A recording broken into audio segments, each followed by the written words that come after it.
5장 17절부터 27절까지죠.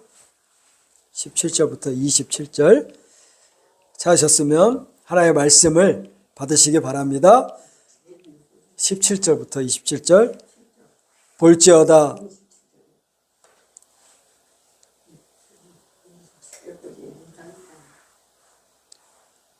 (5장) 17절부터 27절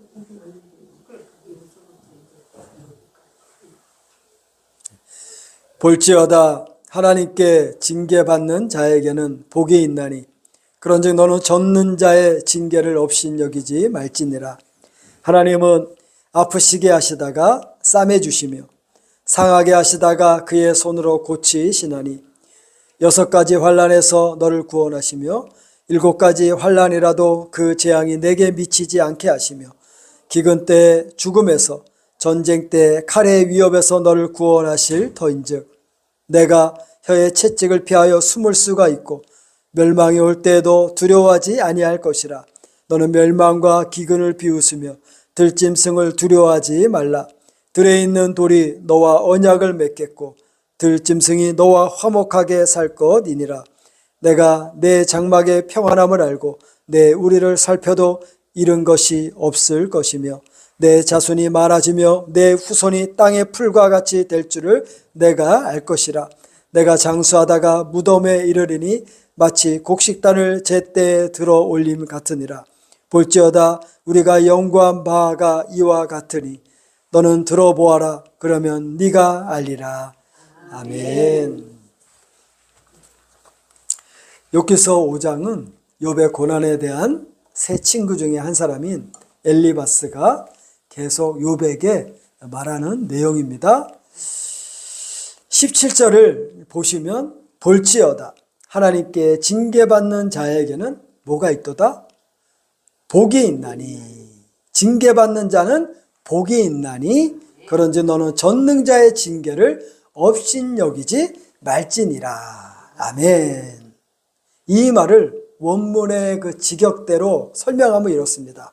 보라, 복 있는 자는 하나님께 책망을 받는 사람이라. 복 있는 사람은 하나님께 징계를 받는 사람이라. 그러므로 젖는 자의 징계를, 젖는 자의 책망을, 젖는 자의 고난을 뭐하지 말라? 없인 여기지 말라. 이렇게 말하고 있어요. 그러고 보니까 징계가 뭐예요? 복이 되는구나 라는 것을 이 엘리바스가 말하고 있습니다. 엘리바스는 욥에게 징계받는 자가 복되다라고 말하고 있습니다. 이 엘리바스의 말은 성경 전체를 통해서 보더라도 이 말이 맞습니다. 징계자는 복이 있다는 거예요. 하나님께서는 자기 백성에게 무엇을 내리세요? 징계를 내리세요. 고난을 내리세요. 채찍을 치세요. 누구에게만? 자기 백성에게만.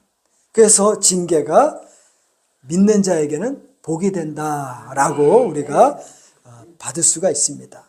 자, 히브리서 같이 볼게요. 히브리서 12장 5절에서 11절을 보면 그 내용을, 신자에게 징계가 복이 된다는 내용을 잘 설명하고 있습니다. 히브리서 12장 5절에서 11절입니다.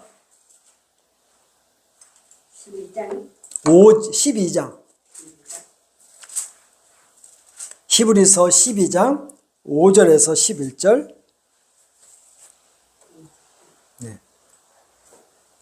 히브리서 12장 5절에서 11절.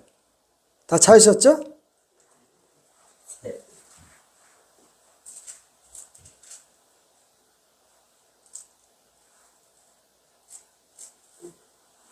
히브리서 12장 5절에서 11절. 우리가 히브리서 12장 5절 이하의 내용을 통해서 무엇을 보는 거예요? 징계가 복이 된다. 징계가 신자에게 무엇이 된다? 유익이 된다라는 것을 우리가 더 이 말씀을 통해서 우리가 보기를 확인하고 보기를 바랍니다. 찾으셨죠? 자, 5절부터 보면 제가 읽겠습니다. 또 아들들에게 권하는 것 같이 너희에게 권면하신 말씀도 잊었도다 일렀으되 내 아들아 주의 징계하심을 경히 여기지 말며 그에게 꾸지람을 받을 때 낙심하지 말라. 오늘 본문 17절에 있는 말씀과 어때요? 같죠? 네. 6절에 보니까 주께서 그 뭐하는 자를 사랑하시는 자를 징계하시고 그가 받아들이시는 아들마다 뭐하시고 채찍질하심이라 하였으니 너희가 참음은 징계를 받기 위함이라. 하나님이 아들과 같이 너희를 대우하시나니 어찌 아버지가 징계하지 않는 아들이 있으리요. 맞죠? 사랑하는 아들은 더 어떻게 해야 돼요? 그렇죠. 징계하죠. 채찍을 때리죠. 뭐 하도록? 아파서 이놈 그 속에서 눈물이 나오도록 하는 게 목적이에요? 아니죠. 잘못된 것을 가르쳐서 올바른 길로 가게 하려는 것이 목적이잖아요. 바로 그 목적이 있어요. 누구에게? 사랑하는 아버지가 아들에게, 사랑하는 아들에게 그렇게 한다는 거예요. 8절에 보니까 징계는 다 받는 것이거늘 너희에게 없으면, 뭐가 없으면? 징계가 없으면 사생자요 친아들이 아니니라. 9절에 보니까 또 우리 육신의 아버지가 우리를 징계하여도 공경하였거늘. 그렇죠? 아들이 아빠가 때린다고 아빠를 공경하지 않으면 안 돼요, 안 돼요? 공경해야죠. 그죠? 공경하지 아니하고 아버지를 없인 여기면 안 되죠? 자기를 사랑하는 매인 줄 알기 때문에 그러는 거잖아요? 그렇죠? 그렇게 설명하고 있습니다. 하물며 모든 영의 아버지께 더 복종하며 살려야지 않겠느냐. 그들은 잠시 자기의 뜻대로 자기의 뜻대로 여기 자기는 누굴 말해요? 하나님의 뜻대로 우리를 징계하겠거니와 오직 하나님은 우리의 유익을 위하여 그의 모하심에 거룩함에 참여하게 하는 거예요. 징계의 목적이 어디 있어요? 우리를 거룩하게 하는 데 있구나. 그래서 또 계속 11절에 무릇 징계가 당시에는 즐거워 보이지 않고 슬퍼 보이나 후에 그로 말미암아 연단을 받는 자들은 같이 읽습니다. 의와 평강의 열매를 맺느니라. 아멘. 징계에 대한 하나님의 뜻은 분명합니다. 그 징계의 뜻은 무엇입니까? 징계를 통해 연단받은 자들은 의와 평강의 열매를 맺게 한다는 거예요. 아멘. 의와 평강의 열매를 맺게 한다. 그것이 뭐라고요? 징계의 목적이에요. 그래서 오늘 읽었던 12장, 히브리서 12장 5절에서 11절의 내용은 네 가지로 정리할 수 있어요. 뭐냐면 하나님의 징계는 자녀에 대한 무엇의 표시예요? 사랑의 표시구나. 그걸 알 수 있는 거예요. 징계는 하나님께서 그 아들을, 자녀를 사랑하는 뭐예요? 표시라는 거예요. 사랑의 표시라는 걸 알 수 있습니다. 또 한 가지는 징계는 하나님의 아들됨의 증거구나, 확증이구나 라는 것을 히브리서 7절에서 8절을 통해서 알 수 있어요. 징계를 통해서 하나님은 나의 아버지가 되고 나는 그의 뭐가 되나?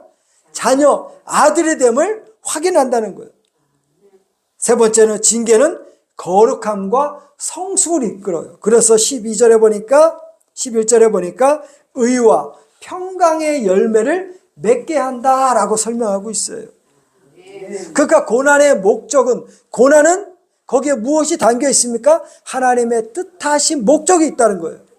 그 뜻하신 목적이 뭡니까? 우리를 거룩하게 하고 의와 평강의 열매를 맺게 한다는 데 있습니다. 아멘. 그래서 에베소서 한번 볼까요? 에베소서 1장 또 보겠습니다. 에베소서 1장.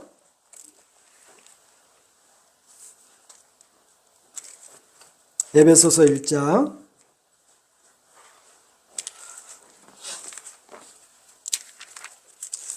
1장 3절에서 14절.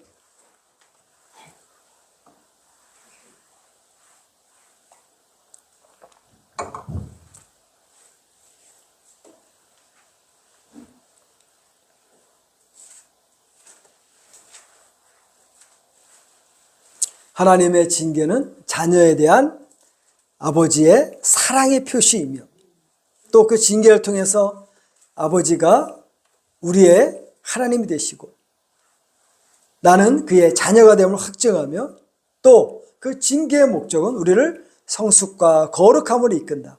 의와 평강의 열매로 이끈다라고 했습니다. 그래서 에베소서 1장 3절에서 14절의 내용은 하나님께서 우리를 부르신 목적, 우리를 왜 징계하시고 우리를 왜 구원하셨는지 그것을 설명하고 있어요. 단순히 우리를 구원하신 목적이 저 천국에 가게 하는 것에만 있지 않고 궁극적인 목적은 뭡니까? 우리를 부르신 궁극적인 목적이 뭐예요? 에베소 1장 3절에서 14절 그 내용을 통해서 확인하고 있는 겁니다. 3절부터 읽으면 찬송하리로다. 하나님 곧 우리 주 예수 그리스도의 아버지께서 그리스도 안에서 하늘에 속한 모든 신령한 복을 우리에게 주시되. 하늘의 신령한 복을 누구에게 주셔요? 모든 사람에게 주세요? 아니면 자기 자녀에게 주세요? 그렇죠. 자기 자녀에게 주세요. 4절에 보니까 곧 창세전에 그리스도 안에서 거룩하고 흠이 없게 하시려고, 창세전에 거룩하고 흠이 없게 하시려고 누구를 택하셨다? 그렇죠. 저와 여러분들 또 교회를 택하셨다는 거예요. 5절에 보니까 그 기쁘신 뜻대로 우리를 예정하사 예수 그리스도로 말미암아 자기의 아들들이 되게 하셨으니 이는 그가 사랑하시는 자 안에서 우리에게 거저 주시는 바 그의 은혜의 영광을 찬송하게 하려는 것이라. 우리는 그리스도 안에서 그의 은혜의 풍성함을 따라 그의 피로 말미암아 속량 곧 제사함을 받았느니라. 이는 8절 이는 그가 모든 지혜와 총명을 우리에게 넘치게 하사 그 뜻의 비밀을 우리에게 알리신 것이요 그의 기뻐하심을 따라 그리스도 안에서 때가 찬 경륜을 위하여 예정한 것이니 하늘에 있는 것이나 땅에 있는 것이나 그리스도 안에서 통일되게 하려 하심이라. 11절 모든 일을 그 뜻의 결정대로 일하시는 이의 계획을 따라 우리가 예정을 입어 그 안에서 기업이 되었으니 12절 이는 우리가 그리스도 안에서 전부터 바라던 그의 영광의 찬송이 되게 하려 하심이라. 뭐 하게 되신다는 거예요? 영광의 찬송이 되게 하려 하심이라. 그 안에서 너희도 진리의 말씀 곧 너희의 구원의 복음을 듣고 그 안에서 또한 믿어 약속의 성령으로 인치심을 받았으니 이는 우리 기업의 보증이 되사 그의 얻으신 것을 속량하시고 그의 영광을 찬송하게 하려 하심이라. 아멘. 여기에서 더 우리에게 아주 궁극적인 아주 본질적인 목적을 보여주고 있죠. 우리를 구원해내신 목적, 우리의 징계의 목적이 뭐예요? 제가 처음에는 우리를 성숙하게 하고 거룩하게 하고 의와 평강의 열매를 맺고 하시는데 목적이 있다고 했지만 에베소서를 보니까 더 큰 목적이 있어요. 그게 뭡니까? 그렇죠. 하나님의 영광을 찬송하게 하는 데 있습니다. 그러니까 우리의 징계를 주신 이유는 뭡니까? 우리를 거룩하게 하시고 더 나아가서 하나님의 뜻하신 대로 우리가 살아가게 하는 것. 그것을 통해서 하나님은 뭘 받으세요? 영광 받으시는 거예요. 인생의 제일 되는 목적이 뭡니까? 하나님을 영화롭게 하고 그를 영원토록 즐거워하는 것. 그게 뭐예요? 우리 인생의 목적이에요. 그러면 그 인생의 목적대로 하나님을 어떻게 영화롭게 하고 그분을 즐겁게 하는 것일까요? 그거는요, 주의 말씀대로 주님의 뜻하신 대로 내가 살아갈 때 하나님은 영광 받으시는 거예요. 내 이웃을 내 몸과 같이 사랑하라. 원수를 사랑하라. 정말 미워할 수밖에 없는 그 원수를, 욕하고 싶은 그 원수를, 때리고 싶은 그 원수를 뭐 할 때? 사랑하면 그 모습을 보고 누가? 하나님께서 영광 받으신다는 겁니다. 그러니까 징계의 목적은 어디에 있어요? 결국은 우리를 거룩하게 하시고 종국의 하나님께서는 그 거룩한 모습을 통해서 하나님은 영광 받으신다는 겁니다. 할렐루야입니다. 우리가 늘 여기까지 일어나요. 우리의 구원의 목적이 어디 있어요? 구원의 목적, 우리를 영화롭게 하시고, 그렇죠? 우리를 그의 기쁘신 뜻대로 나아가게 하시며 종국에는 하나님의 뜻하신 바대로 살아가는 그 영광에 우리를 이르게 하신다는 거예요. 어려워요? 그 말씀대로, 이것을 한마디로 그 말씀대로 살아가는 삶, 성도가 그 말씀대로 살아가는 삶, 그것이 하나님께 영광 올려드리는 삶이 되는 것입니다. 신자가 하나님의 성품에 참여한다는 것, 베드로 전후서에 이런 말, 신의 성품에 참여하도록 우리를 이끄십니다. 신자가 하나님의 성품에 참여한다는 것은 성령의 도우심으로 하나님을 점점점 닮아가는 외형적 모습이 아니라 내면적 모습이에요. 삶 속에서 구체적인 의와 평강의 열매를 드러내는 겁니다. 그런 점에서 고난과 징계는 이 하나님의 거룩하게 하시는 그 변화의 수단으로서 하나님의 자녀가 아버지의 성품을 뭐 하는 거예요? 닮아가는 거예요. 아멘. 신의 성품에 참여한 자, 하나님의 거룩이 그의 자녀의 거룩이 되고, 하나님의 사랑이 나의 거룩이 되고, 하나님의 의가 나의 의가 되는 것, 하나님의 목적이 나의 목적대로 살아가는 것이 바로 뭡니까? 하나님의 뜻하신 목적, 영광에 이르게 되는 길이라고 하는 것입니다. 그래서 예수님께서 그 마지막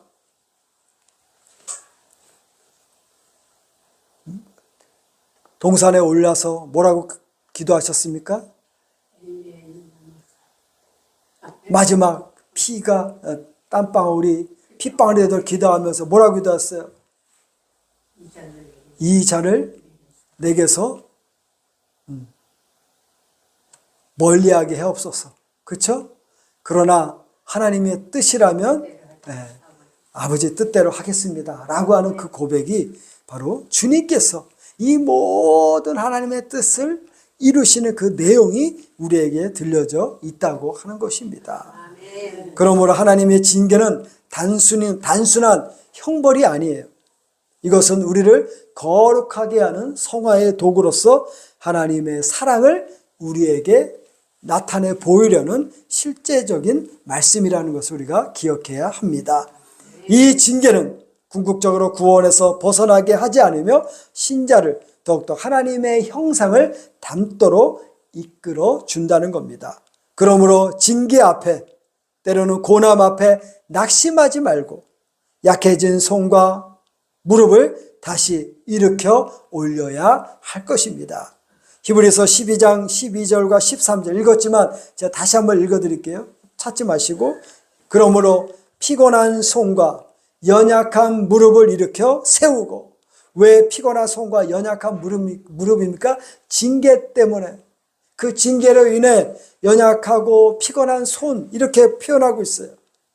13절 보니까 너의 발을 위하여 곧은 길을 만들어 저는 다리로 하여금 어그러지지 않고 고침을 받게 하라 라고 말씀하고 있어요.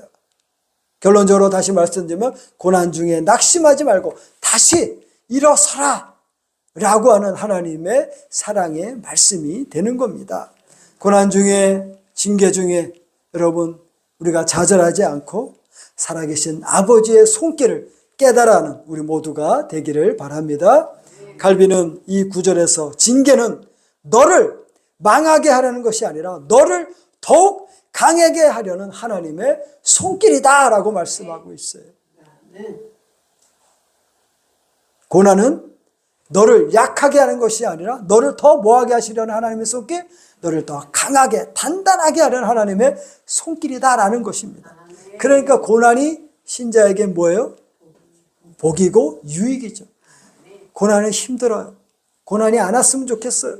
그러나 고난을 통해서 하나님 뭐 하신다고 해요? 우리의 믿음이 단단해진다라고 말씀하고 있어요.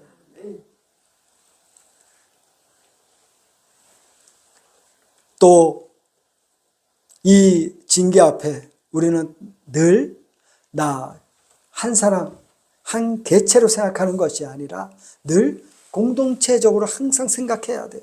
그래서 그 어느 한 신자의 어려움을 같이 이겨낼 수 있도록 같이 뭐예요? 기도하고 건면하고 같이 이끌어 줘야 되는 겁니다. 연약한을 도와주며 스스로 무너지지 않도록 해야 돼요. 연약한 자는 어떻게 해요? 그 어려움 앞에 쓰러지고 넘어져요. 믿음이 강성한 자도 고난 앞에서 어떻게 해요? 때로는 좌절하고 어렵잖아요. 그때 우리가 뭘 해야 됩니까? 기도하고 따뜻한 한마디라도 그에게 해주는 역사가 있어야 돼요.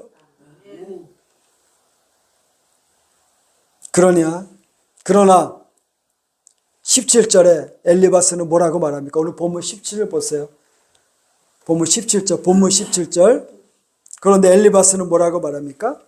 볼지어다 하나님께 징계받는 자에게는 복이 있나니 그런즉 너는 전능자의 징계를 없인 여기지 말라. 자, 엘리바스의 이 말은 맞아요, 틀려요? 말 자체는 맞습니다. 엘리바스의 말은, 욥에게 한 말은 다 맞아요. 그러나 엘리바스는 한 가지를 잘못 생각하고 있는데 그 징계를 그냥 한 가지로 일반화시켜 버렸어요. 그러니까 욥, 네가 정죄받는 것은 분명해. 네가 이 징계받는 것은 분명한데 바로 뭐 때문이라는 거예요? 너의 죄 때문이라는 거.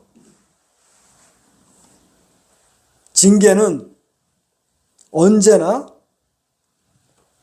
일반화된 거, 한 가지로 나타나는 것이 아니라 어떻게 해요? 하나님은 다양한 방식으로 어떻게 해요? 이끄신다는 거예요. 그러니까 때로는 엘리바스가 그 고난이 죄라고 정죄했지만, 하지만 엘리바스는 욥의 경우처럼, 욥은 죄 때문에 고난받는 게 아니라 그랬죠? 그건 욥기서 1장과 2장 말씀을 통해서 우리는 잘 알고 있어요. 그런데 엘리바스는 얘 징계받는 것을 그냥 죄 때문이야 라고 일반화시켜버렸어요. 이것은 큰 잘못이에요. 무엇을 보지 못한 거예요? 하나님은 다양한 방식으로 일하신다는 것을 그는 잊어버렸어요. 하나님은 이렇게만 일하실 거야. 하나님은 이렇게만 일하실 거야. 그건 누구의 생각이에요? 자기의 생각이에요. 내가 이렇게 기도했는데 이 기도를 하나님 들어주셨어. 너도 이렇게 기도해봐. 그렇게 말할 수 없는 거예요. 하나님은 다 한 사람 한 사람마다 일하시는 것이 다 같아요? 달라요? 다 다르셔요. 그런데 지금 엘리바스는 그것을 다 한 가지로 지금 얘기하고 있다는 것입니다. 무엇을 보지 못해요? 하나님께서 일하시는 그 뜻을 보지 못하고 그냥 자기 생각대로 하나님은 이럴 것이야 라고 욥에게 말하고 있는 겁니다. 그러므로 여러 번 말씀드린 대로 어떤 일에 대해 때로는 누가 당하는 고난에 대해 함부로 생각 없이 단정해서는 됩니까? 안 됩니까? 안 돼요. 절대 그러시면 안 돼요. 그럼 먼저 어떻게 해야 된다 그랬죠? 먼저 그를 위로하고 그를 위해서 기도해서 하나님의 뜻을 알아갈 수 있도록 하셔야 되는 거예요. 과거에는 그런 일이 참 많았어요. 교회 안에 어려움이 있으면 빨리 기도해. 네 죄가 뭔지 생각해봐.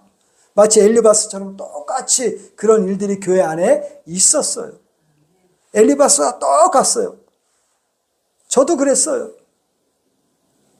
그러나 성경을 보니까 그게 아닌 것을 우리가 알게 되는 거죠.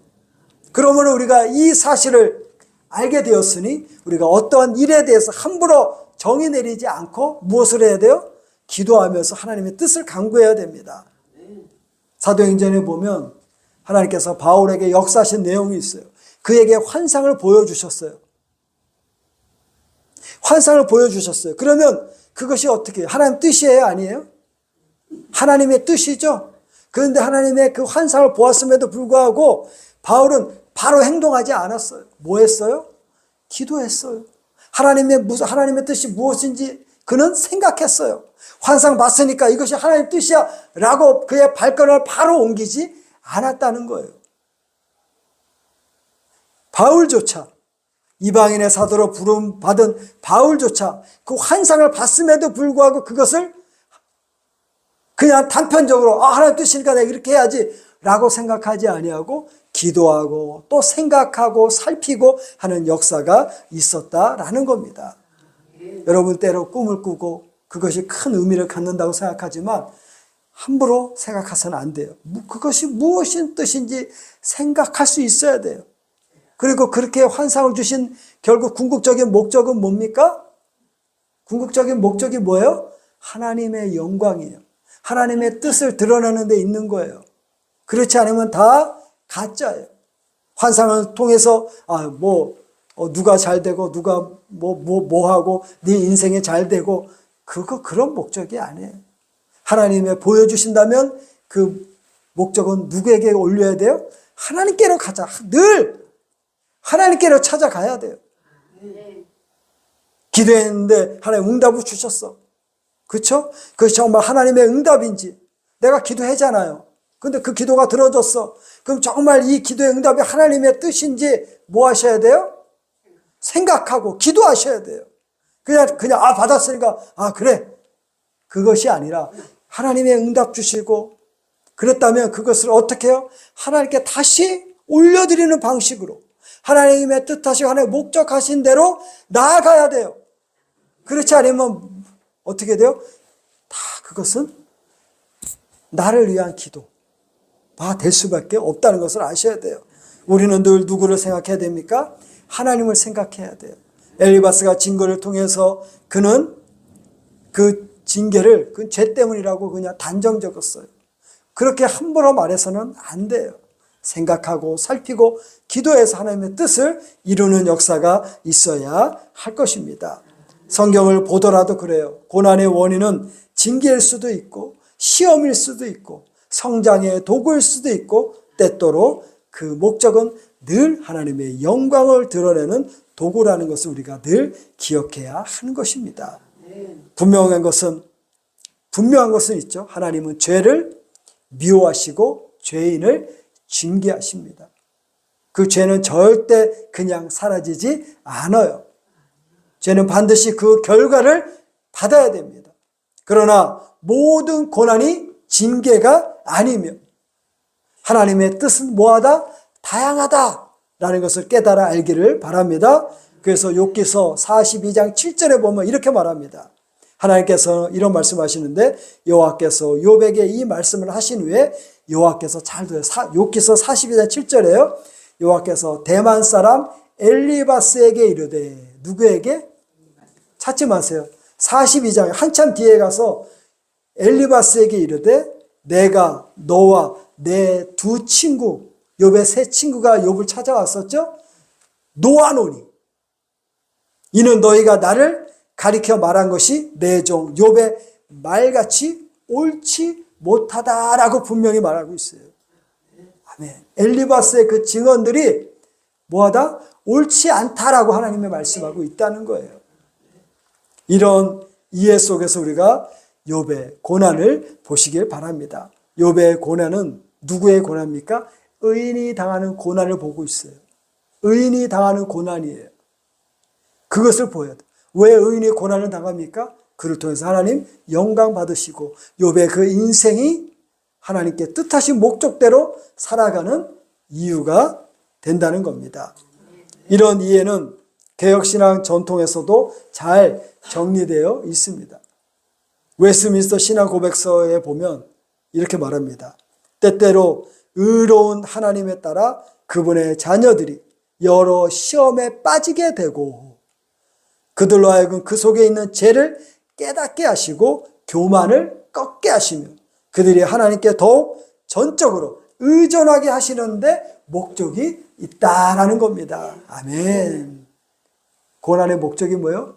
죄를 깨닫고 교만하지 않게 하며 더욱 전적으로 하나님을 의지하도록 한다라는 겁니다. 아멘. 웨스트민스터 대의리 문답에도 보니까 하나님께서는 왜 자기 백성을 징계하십니까? 하나님은 그들의 죄로 인해 잠시 동안 얼굴을 숨기시기도 하지만 여러 고난으로 징계하십니다. 그러나 그 목적은 멸망이 아니라 회개와 뭐다? 회복이다라는 겁니다. 교리문답서 하나 더 찾아보면 하이델베르거 요리문답을 보면 하나님의 섭리는 모든 일이 우연이 아니라 그의 손에서 나오며 우리 아버지께서 허락하신 고난은 유익이 되는 것이다 라고 말씀하고 있습니다. 자, 그렇다면 징계조차도 하나님의 그 손에서 나오는 것임을 성경 전체로 우리에게 증거하고 있어요. 그래서 이사야 45장 7절에 보니까, 잘 들으세요. 이사야 45장 7절에도 보니까 이렇게 말해요. 나는 빛도 짓고 어둠도 창조하며. 나는 여기 누구예요? 하나님이 이렇게 말. 나는 빛도 짓고 어둠도 창조하며 나는 평안도 짓고 환난도 창조하나니 나는 여호와라 이 모든 일을 행하는 자니라 하였노라. 아멘. 하나님은 복만 주시는 분이 아니에요. 하나님 뭐도 주세요? 징계도 주시고 환난도 주셔요. 이 모든 일이 하나님의 그 사랑의 손길에 있다는 것을 우리가 늘 기억해야 할 것입니다. 하나님이 재앙과 고난을 허락하신다는 점을 늘 우리가 기억하고 그 목적이 하나님의 은혜대로 살게 하시려는 뜻이 있음을 우리가 알아야 됩니다. 그래서 창세기 50장 20절에 보니까 요셉이 이렇게 고백해요. 형들 앞에서 당신은 나를 해하려 하였으나 하나님은 그것을 선으로 받고 오늘과 같이 많은 백성의 생명을 구원하게 하려 하셨나이다. 아멘. 왜 이런 발언을 합니까? 요셉이? 야곱이 죽고 형들이 이제 어떻게 해요? 겁이 난 거예요. 지난날에 자신들이 했던 일들이 기억하고 이 요셉이 해코지 할까봐 겁이 난 거예요. 그래서 벌벌 떨고 있을 때 뭐라고 합니까? 요셉이 이렇게 하는 거예요. 당신은 나를 해하려 했지만 하나님은 그것을 선으로 바꾸어 오늘과 같이 많은 생명을 구원하게 하시려 했습니다. 라고 고백하고 있어요. 여러분, 우리가 인생의 여정을 쭉 살아오면서 하나님께서 내 가운데 역사하신 요셉처럼 이런 하나님의 살아계심을 고백하는 역사가 있기를 바랍니다. 자녀들에게도 또 우리 주변 사람들에게도 그렇게 말할 수 있는 일들이 있기를 바랍니다. 고난과 징계의 궁극적인 목적은 하나님의 영광을 위한 것이라고 했습니다. 하나님은 우리의 고난을 통해 하나님의 의로움, 지혜, 능력을 드러내시고 우리의 삶을 통해 영광 받으시기를 기뻐하십니다. 잘 되는 것뿐만 아니라 잘 안 되는 것을 통해서도 하나님은 영광 받으세요. 이제 말씀을 정리합니다. 고린도후서 4장 16절에서 18절에 보니까 이렇게 말합니다. 그러므로 우리가 낙심하지 아니하노니 우리의 겉사람은 낡아지나 우리의 속사람은 날로 새로워지도다. 우리가 잠시 받는 환난에 경한 것이 지극히 크고 영원한 영광에 중한 것을 우리에게 이루게 함이니. 환난의 아주 경함, 환난의 경함. 우리에겐 그 환난이 커 보이지만 하나님의 뜻 안에서는 인생의 그 환난은 아주 작은 거예요. 그런데 그 작은 인생의 그 환난을 통해서 무엇을 보게 되면 지극히 크고 영광스러운 하나님의 존재와 그분의 속성을 보게 하는 거예요. 할렐루야. 아멘. 고난 가운데 고난이 우리에게 큰 어떻게 의미로 다가오고, 그렇죠? 그 고난 때문에 우리의 삶에 많은 낙심과 어려움을 겪지만 그 환난을 통해서 우리는 누구를 보게 돼요? 살아계신 하나님을 보게 되는 거예요. 그런 역사가 우리에게 있어야 될 줄 믿습니다. 이것이 하나님의 생각되지 아니하고 고난이 진정 우리에게 유익되는 그런 하나님의 섭리의 방식이라는 것을 우리가 받고 나아가기를 바랍니다. 18절 우리가 주목하는 것은 보이는 것이 아니요 보이지 않는 것이니 보이는 것은 잠깐이요 보이지 않는 것은 영원함이라. 아멘. 고난과 징계는 하나님께서 우리를 더 거룩하고 또 하나님의 의와 평강의 열매를 맺게 하시는 그런 과정임을 믿으시고, 또 더 나아가 그 고난과 징계의 궁극적인 목적은 바로 뭡니까? 하나님의 영광을 위한 것임을 우리 모두가 알기를 바랍니다. 고난을 통과하면서 더욱더 하나님을 신뢰하고 그 말씀 앞에 순종하며 나아가는 그런 복된 삶을 우리 모두가 살기를 축복합니다. 아멘. 기도하겠습니다. 하나님 아버지 은혜를 감사합니다. 고난이 우리에게 유익이라는 그 말씀을 우리는 너무나 가볍게 때로는 무의식 가운데 또 이렇게 암송을 했지만 오늘 말씀을 통해서 그 징계와 고난의 그 더 깊은 의미를 깨달아 알았습니다. 고난이 단순히 인생의 어떤 잘됨과 문제 해결로 끝나는 것이 아니라 우리를 거룩하고 또 우리의 교만을 꺾으며 하나님을 더 신뢰하도록 하는 데 있으며 궁극적으로 하나님께 영광 올려드리는 그 뜻이 있음을 믿사오니 우리에게 일어난 많은 일들을 통하여 하나님 영광 받아 주시옵시고 하나님의 뜻대로 행하며 그 뜻대로 행함을 통하여서 하나님의 자녀됨을 증거하는 역사가 있게 하옵소서. 일주일의 삶이 또 지나가고 있사오니 성찬을 준비하는 가운데 하나님의 뜻 안에 거하는 우리 모두가 되게 하여 주시옵시고 감사드리오며 우리 주 예수 그리스도의 이름으로 기도하옵나이다. 아멘. 435장입니다.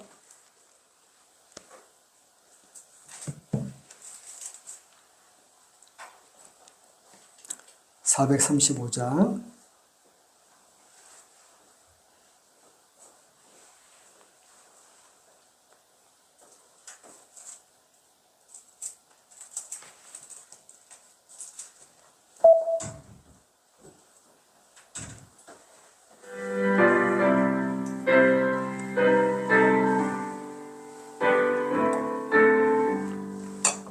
나의 영원하신 기여 생명보다 귀하다. 나의 갈 길 나가도록 나와 동행하소서. 주께로 가까이 주께로 가오니 나의 갈 길 나가도록 나와 동행하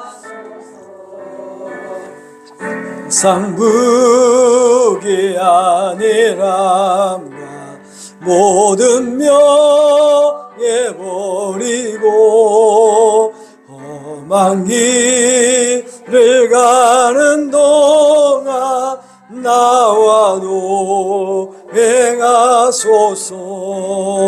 주께로 가까이 주께로 가오니 나의 갈 길 나가도록 나와 동행하소서.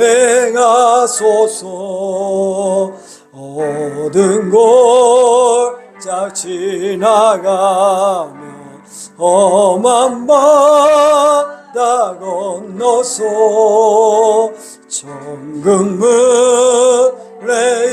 이르도록 나와 동행하소서.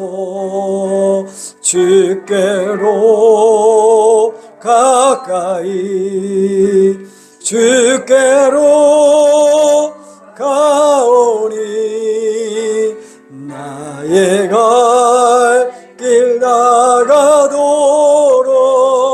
나와